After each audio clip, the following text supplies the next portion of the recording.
आरोबाव डिलिमिटेशननि माखासे गोनां अजदफोरखौ लानानै बर'नि माहारियारि आफादफोरा बिसायख'थि आयगजों गोनांथारै सावरायदों। बे गोनां सावरायनायनि असिलायै मिरु एबसुनि आफादगिरि दिपेन बर'नि गोख्रों बाथ्रा 35 बोसोर सोमावसारनाय आरो 5,000 बर' सुबुंफ्रा मुंख्लं जालांनानैसो जों राजखान्थिनि अधिकारखौ मोनदों। नाथाय बे अधिकारखौ काउन्सिलावल' नङा एसेम्ब्लि आरो पार्लामेन्टआवबो मोननांगोन। भारत संविधाननि आधाराव आर्टिकल 330 आर्टिकल 330 नि गेजेरजों आबुं अधिकारखौ मोननांगोन। एबसुनि दाबि आरो मोनथायफोरखौ बिसायख'थि आयगआ गोनांथार होननानै खोनासंदों। दिनै बिसायख'थि आयगजों सावरायखांनानै बेफोर गोनां बाथ्राफोरखौ बुंदों मिरु एबसुनि आफादगिरि दिपेन बर'आ। बिथां दिपेन बर'आ बुंबावदों अदालगुरिनि जायगायाव भैरबकुन्द मुं होननानै सोलायबाल' जानाय नङा।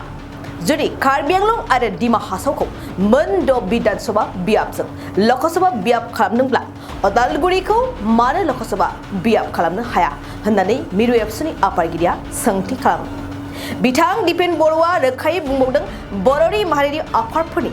डिलिमिटेशननि सायाव दाबि खालामनाय आरो बाथ्रा बुंनाया गोजोरै थाबाय थागोन। दिनै गुवाहाटीआव मिरु बिसायख'थि आयगनि बिबानगिरिफोरजों डिलिमिटेशननि सायाव अजद दैखांनाय आरो दाफामनाय आयदाखौ लानानै एबसु, बर' थुनलाइ आफाद, बर' आइजो अनसाय आफाद, बर' हारिमु आफादजों लोगोसे गासै मोन 13 बर'नि माहारियारि आफादफोरा गोनांथारै सावरायलायदों। दुलाराय बर' फरायसा आफाद, बर' थुनलाइ आफाद, बर' आइजो अनसाय आफाद, जोंहा हारिमु आफाद आरो लोगोसेनो प्राइमारि टिचार एस'सिएशन आरो गासै मोन 13 बर'नि माहारियारि आफादफोर आरो गासै दल संगठना दिनै जि माने सान थिनानै होदों भारतनि निर्बाचन आयगआ माने बिसायख'थि आयगआ बेबायदियै जोङो दिनै हल नाम्बार 3 आव जोंनि जिखिनि दाबि दङमोन, जोंनि जिखिनि मेम'रेन्डाम दङमोन आरो ड्राफ्ट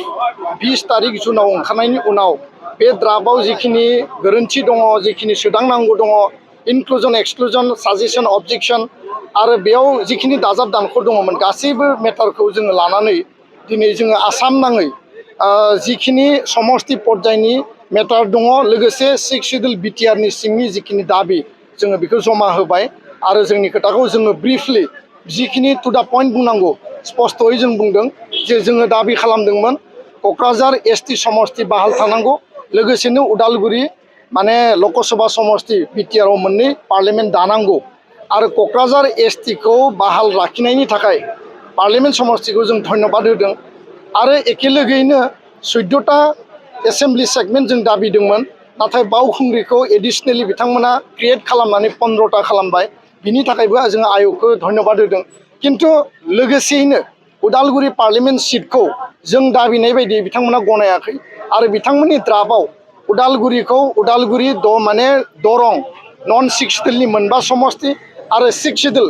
तामुलपुर माने गरेस्वर, भेरगाव, उदालगुरि, माजबाद, टंला मोनद' बिधानसभा समस्तिखौ क्लाब खालामनानै मिक्स खालामनानै बिथांमोना 6 सिडुलनि स्पिरिटखौ भंग खालामदों आरो 6 सिडुलाव जि मर्यादा जोंनि जि पलिटिकेल राइट्स, जोंनि जि पलिटिकेल प्रिभिलेज जि मोननांगौ आरो 35 बोसोरनि जि संग्रामनि बिनिमयआव राजनितिक भाबै जों अधिकारनि बाथ्रा जि रायलायबोदोंमोन, जि सोमावसारदोंमोन 5,000निबो बांसिन मुंख्लं जानाय, बिनि बिनिमयआवसो जों राजनितिक अधिकारखौ दिनै मोनदों आरो बे अधिकारखौ जोङो अकल काउन्सिलावल' मोनबा जानाय नङा। एसेम्ब्लि, पार्लियामेन्ट, भारतनि संबिधाननि आधाराव आर्टिकल 330, आर्टिकल 332 जि मोनसे बेयाव माने सिडुल माने अट'नमास डिस्ट्रिक्ट काउन्सिलनि थाखाय जि मोनसे बेबस्था दङ, बिनि आधाराव जों मोननांगौ बे बाथ्राखौ दिनै जोङो बिथांमोननो जोंनि जि माने मेम'रेन्डाम बेयाव जिहेतु होखानाय दङ, एडिशनेलि जोंनि पइन्ट्सफोरखौ जों लाखिदों आरो बेबायदि दिनै आयगआ जोंनि खोथाफोरखौ खोनासंबाय। बिथांमोना बेखौ लानानै फिन कनसिडारेसननि थाखाय बिबेसना खालामगोन आरो बिनि उनाव फाइनाल ड्राफ्टआ ओंखारगोन। जोङो मिजिंथिदों, जोङो आसाबादि बर' रायजो राजा बर'नि माहारियारि आफादफोरा जोङो आसाबादि जे फाइनाल ड्राफ्टआव उदालगुरि लकसभा समस्तिया दाजागोन आरो भैरबकुन्द नाम होदों, नाम सोलायबानो जानाय नङा। जोंनि स्पिरिटआ जाबाय डिफुआ कार्बि आंलं आरो डिमा हासाव मोननै 6 सिडुल माने एरियाजों मोनद' समस्तिजोंनो जुदि लकसभा जादोंब्ला मानो थाखाय मोनद' एसेम्ब्लिजों उदालगुरि बिटिआर काउन्सिलनि सिङाव स्पिरिट 6 सिडुलखौ मेनटेन खालामनानै मानो समस्ति जाया, बे बाथ्राखौ जोङो दिनै स्पष्टयै आयगनि सिगाङाव बुंबावबाय गहपुराव सेटेलाइट माने सेग्रेगेट खालामनाय जादों बर' मानसिफोरखौ भाग भाग खालामनाय जादों सतिया दिफु आरो गोबां बेबायदि माखासे जोंनियाव दाबि दङ आरो बिथांमोननि जि नडेल अफिसार बिथांमोननो जोंनि मेम'रेन्डामखौ जोङो होनानै फैदों आरो बिथांमोना बिनि सायाव बिबेसना खालामगोन जोंनि आवाज जोंनि दाबिया कन्टिनिउ थागोन जों मिजिंथियो जे आयगआ बर' हारिनि ट्राइबेलनि जोंनि सन अफ दा सइलनि जि मोनसे राइट्स एन्ड प्रिभिलेज जोंनि हप्स एन्ड एसपिरेसनखौ बिथांमोना कनसिडार खालामगोन बे बाथ्राखौनो आङो दिनै स्पष्टयै फोरमायबाय गोजोनथों हाबाफारि लानानै फैदों बिथांमोननि बे मोनसे माने सिस्टेमेटिक मोनसे जि मोनसे पाब्लिक हियारिं लानांगौ बिनि थाखाय पाब्लिकनि सेन्टिमेन्ट इमोसन बिथांमोननि हिस्ट्रिकेल ग्राउन्ड बा कनस्टिटिउसनेल लजिक एन्ड आर्गुमेन्ट ग्राउन्ड्सफोरखौ खोनासंदों आरो जों आसाबादि आरो जुदि जोंनि मिजिं आरो आसाया जाफुङाब्ला गणतान्त्रिक पन्थानि गेजेरजों गणतान्त्रिक आवाज गणतान्त्रिक डिमान्ड जि जोङो माने सिस्टेमेटिकलि खालामलांनांगौ बिनि थाखाय जों हाबा मावलांनांगोन आरो बिनि थाखाय बयबो बर'फ्रा इउनाइटेडलि जों स्टेन्ड खालामनांगोन आरो दिनै खौसेयै बर'नि दल संगठना जिहेतु दङ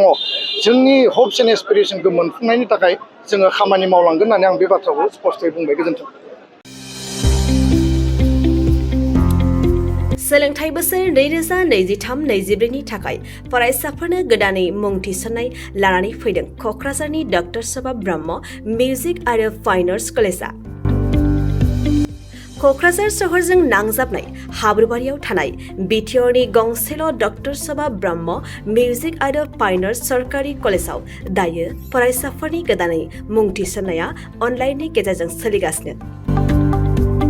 फरायसाफोरा क'क्राझार मिउजिक एन्ड फाइन आर्ट्स.in वेबसाइटआव थांनानै मुंखौ थिसननो हागोन 12 थाखो उद्रिसारनाय फरायसाफोरा bachelor of fine arts bachelor of music आयदानि थाखाय मुं थिसननो हागोन बे सरकारि कलेजाव मोजां सोलोंथाइजों लोगोसेयैनो हौवासा हिन्जावसाफोरनि थाखाय आलादा आलादायै हस्टेलनि खाबुबो दं